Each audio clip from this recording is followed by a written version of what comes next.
So what I've been realizing is at a certain point, you just have to completely say, fuck it.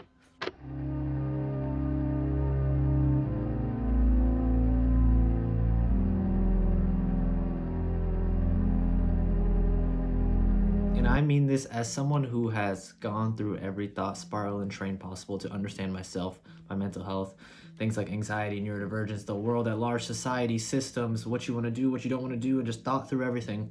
Great. You thought through a lot of things, you built a great foundation, and that doesn't mean it's all invalid, but at a certain point, if you have a brain where you know you're like prone to overthinking and really psyching yourself out before you get into things, you just need to say fuck it and just create from a place of I'm just going to do it no matter what it looks like, no matter what the outcome is. And a lot of this stems from I've been watching David Cho's videos. And if you don't know who David Cho is, he's a successful artist, whatever you want to deem as successful, but I admire and respect him as an artist because right now, I guess one of the main things he's doing is he's just making YouTube videos that talk about what it means to make art and supporting artists and speaking from his experience, and it's much more experiential and it's less about the art he's making. He's just doing like random paintings in his room, right? In his studio. But it's much less about that. It's more about like connecting over human themes and emotions, and his work as a whole, like the video as a whole, is a work of art, but it's talking about what art is, what healing is, what emotions are, how to feel, how to connect yourself, how to love yourself, how to love others. And that inspired me because it inspired me like, oh, this is what I actually care about. The themes he's talking about is what has been fueling my desire to do something and to create art for so long. And now I'm sitting here like, okay, whose permission was I waiting for? David Cho's? No, fuck David Cho in a respectful way. I really rock with your videos, by the way, David. But for real, like, whose permission was I asking for? No one's. There's no one's permission that I need to ask for, and you just create art from a place of genuine love and compassion for doing it. And that's what this video is right now. I'm just gonna talk through whatever comes to my mind. And what have I been thinking about lately? I've been thinking about the power of healing and connection because I have been an addict my whole life. And I suspect many of you guys are too. And if you're like, no, I'm not an addict, maybe you have like a preconceived notion of what an addict is in your head. You know, like the homeless person who can't go without his next drink or whatever it may be. And sure, yeah, that is being an addict, but we are all addicts. This screen that you're watching this thing on, you have been watching this since you were very young. Some of you know nothing but the internet, right? It's like, for me, I got hooked into it when I was a teenager, and I knew like the childhood leading up to that. But once I was hooked into it, it quickly went from like something that was so novel and new and entertaining to like, you're in it for good. And you can still have boundaries with it, but like, I have had screen addiction my whole life, and what's tied into that is like video games and all sorts of random shit. So when you get tied into that and you're an addict your whole life, what you miss out on that you don't realize is connection. And I think connection is the antidote to a lot of addiction that we see, because what are addicts fundamentally disconnected from? They're disconnected from themselves. They're disconnected from their goals. They're disconnected from their emotions. They're disconnected from life and reality as a whole. It's a state of constant dissociation and reaching for something to fill that void. And that is why like AA and all of these groups, they really promote connection. And connection can come in many forms. It can come in the form of God and religion. It can come in the form of nature. It can come in the form of others.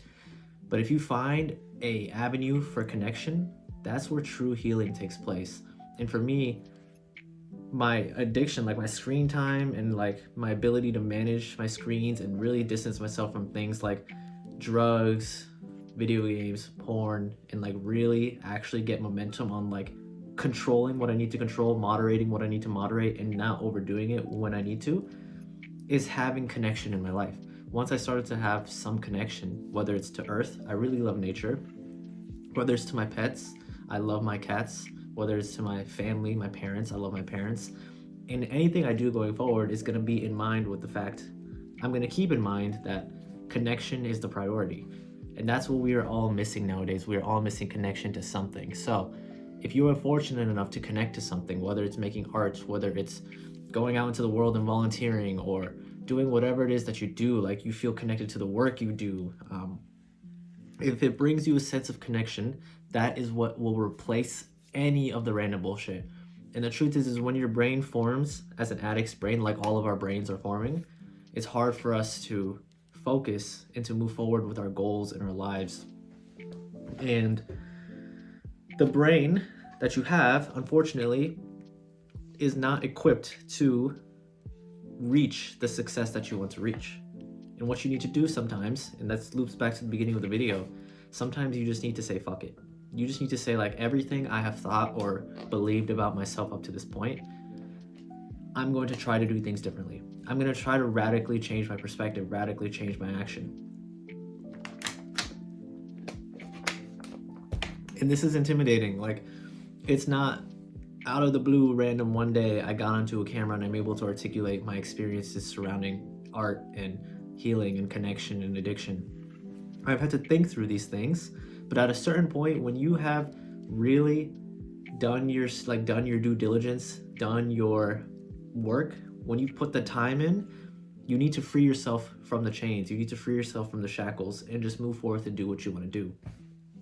And that's why art is so powerful to me, because anything with any sort of artistic intention or motivation is conducive to healing, because you are quite literally a mirror reflecting your experiences for the other person to resonate with, to know I'm not alone, I'm seen, I'm loved, I'm heard. And love and connection, whether it is through art on screens, like David Cho has genuinely healed me as a person. And you would think like, oh, well, you're just seeing him through a screen. But no, like, we are connecting through these screens, and the internet is completely not real at all, but in a sense, it is completely real as well. And you guys know what I'm talking about. It has real implications, and there are very real things on the internet. But at the end of the day, it is not like your tangible reality. It can just be a tool to change and harness your tangible reality in a positive way. And art, quite literally, is like what can help foster that connection and that healing and that understanding amongst us. And there's so many ways to create art. There is activist art. There is art centered around what I'm doing, just sharing my thoughts and feelings. There is visual art. There is any medium you can think of. Art can resonate and relate with you in what you're going through. And that's why art is so powerful. That's why art intrinsically connects all of us. And that is why the society that we have set up, based on overvaluing money and power and systems of control, these things don't value art as monetarily. You can make money as an artist, you can be successful, like David Cho was a successful artist within the system, but we all know that's like 1 in a million in terms of like getting to that level of success. And it's not about getting to that level of success, it's about reframing what success actually is with art. And success with art is all about the integrity behind the art, the meaning, the purpose, why you make the art, and ultimately whether you are connected to it when you're making it, when you're consuming it, when you're sharing it, when you're whatever, when you're engaging with it. That is where the true value of art lies.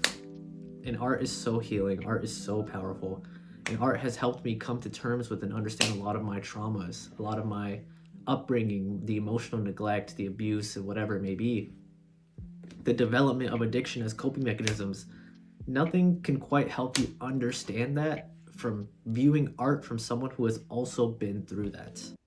So I just want to send a message to anyone watching this, whoever I am fortunate enough to reach in this day and age. Don't give up on yourself. Love yourself. Find your connection, find your community, and keep going. There's so many little threads and avenues. If you don't have everything that you want right now, it's okay. Because sometimes it's about making the most of what you already have. Finding joy and gratitude in that, and letting the threads of connection come into your life naturally. This will help quell any addiction whatsoever, because you'll look at your 8 hours on screen time where you're not really doing anything. You'll look at your excessive video game usage, your excessive porn consumption, whatever it is, junk food, whatever it is, you'll look at it and be like, that's just not really worth my time anymore. It served a purpose. A lot of these things serve a purpose to help you get by, but when it doesn't really serve your time anymore, that is where you can really just distance yourself from any sort of addictions, because you have something to fill the void that is left behind. You have healthier coping mechanisms, you have connection to where you don't desire or need these things as much. And that's the point where I'm at, where it's like, I just don't desire these things as much unless it fosters a sense of connection and creativity. And in that sense, you still have to be controlled. You still have to have mindful control over it. And that's why I still use my phone to connect with. Like, my ecosystem online is becoming much more like a complete reflection of my genuine values and interests. My YouTube algorithm used to be the most absolute junk and random stuff that you could ever think of. And now I'm getting artistic motivation videos. I'm getting videos on healing trauma. I'm getting videos on interesting new things to learn. And I'm actually able to be like, hey, this is something I truly want to learn and I'm interested in, rather than just like a passing, mindless, numbing video. So you have to cultivate your ecosystem as well, digitally and in real life. Think of what you surround yourself in real life. You know how people say you are the product of the 5 people you are around the most? Well, use that power to your advantage. In this digital age, you are quite literally the product of what you consume. Not only do you have to be mindful of how much you consume, but you can consume. There's no laws. It's not evil. It doesn't always have to be addictive. But I urge anyone watching this to create at least as much as you consume and make an effort to do that.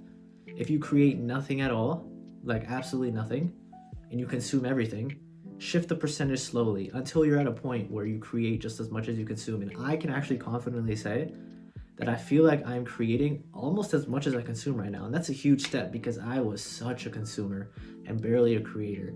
And now I'm on here trying to create honestly as much as I can and just saying fuck it. Because I want to leave you guys with this. We all have had it rough. We all have had some pretty rough upbringing, some better than others. There's no measure to it. Like, it's really subjective to everyone's unique experience, how tough you've had it and how you feel about your situation versus someone else's. But what we all crave and what we all want and what we all desire is true sense of longing, of community, and of love. And art has the power to heal. It has the power to help you overcome addictions. And connection is the antidote that you were seeking. And this is what I wanted to share from my perspective as someone who has been a lifelong addict and someone who has found true, genuine joy in healing in art. I hope you can tell I'm speaking from something that is so valuable to me. This is the crux of my life and the crux of what I care about. And I'm here sharing it with you to help you know that you are not alone, and that this is a pathway forward for anyone watching this to be like, hey, this is where I will find my answers. It'll be your answers, no one else's. But you will find your answers in connection to whatever interests you. And what used to fill that void, that vacuum, is filled by new things that serve you, that motivate you. You can create and share from your own experience, like I'm doing right here. And we are just, as a society, we are so disconnected from each other. We have such little connection, such little camaraderie on a grand level. And so if you can be the person who goes out and embodies that and actually brings people together and tries to share positive things in the world, tries to create art, no matter which way you do it, digitally, physically, it all matters. And so leverage your personal power. That's what we need to do, leverage our personal power and embody that energy of love and compassion and light with others and around others. And it won't always be easy. I won't sit here and pretend I'm the most perfect being who goes out into the world and only spreads love, light, and joy. I have my problems, I have my conflicts, but I'm trying. And as long as you're trying and you move forward, you can really be someone who serves the world in a positive way, who really makes life a little brighter. And isn't that all we want at the end of the day, for our lives to be brighter and filled with more connection and love, and to share in that with others and hopefully give that to others and others reciprocate for us? The more of that we have in the world, the systems we have at large have no choice but to reflect that.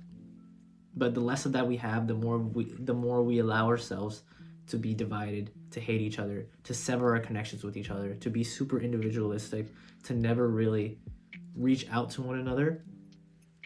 And look what we have. It's no coincidence that the state of society is the way that it is right now.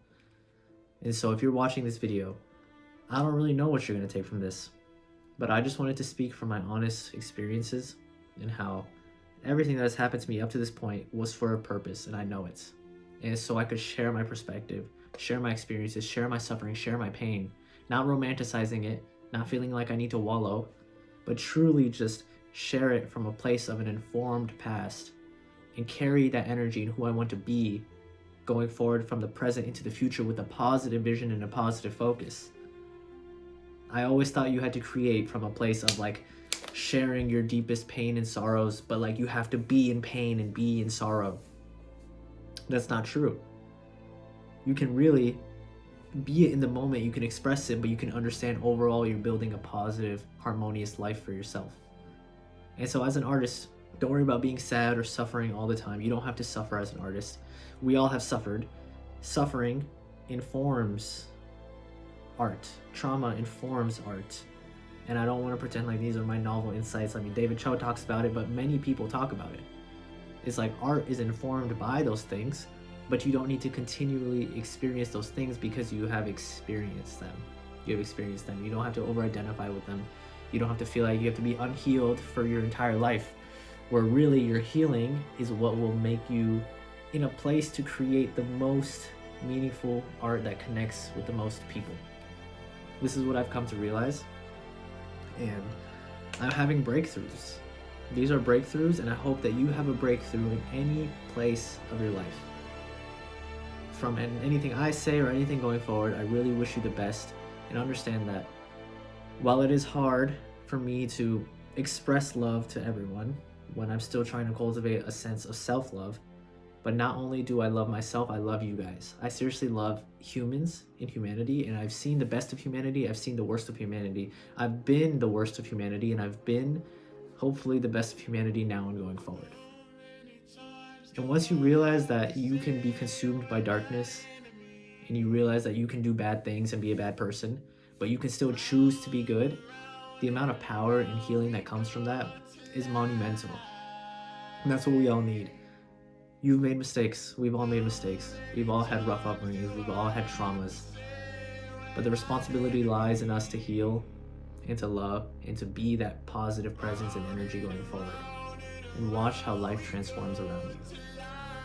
So, that's it for this video. Peace and love.